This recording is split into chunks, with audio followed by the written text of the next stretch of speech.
നമസ്കാരം, ഞാൻ നിങ്ങളുടെ അലക്സാണ്. എല്ലാവർക്കും ഗാന്ധി ജയന്തി ദിനാശംസകൾ.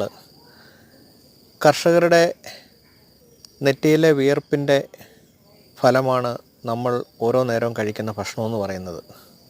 കർഷകരില്ലെങ്കിൽ ഏത് രാജ്യമായിരുന്നാലും ഏത് സംസ്കാരമായിരുന്നാലും ഒന്നുമല്ല. കർഷകൻ മണ്ണിൽ ഇറങ്ങാൻ തയ്യാറാകുമ്പോൾ മാത്രമാണ് ഒരു രാഷ്ട്രത്തിൻ്റെ നിലനിൽപ്പ് എന്ന് പറയുന്നത്.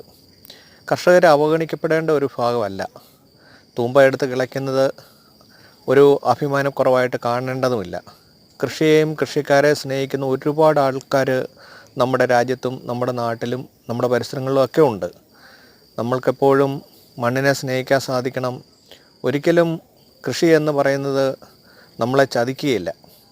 ഒരിക്കൽ നമുക്ക് ചെറിയ നഷ്ടങ്ങളൊക്കെ വന്നാലും വീണ്ടും മണ്ണ് നമ്മളെ രക്ഷപ്പെടുത്തുക തന്നെ ചെയ്യും. അഭിമാനത്തോടെ ചെയ്യേണ്ട ജോലിയാണ് കൃഷിപ്പണി എന്ന് പറയുന്നത്.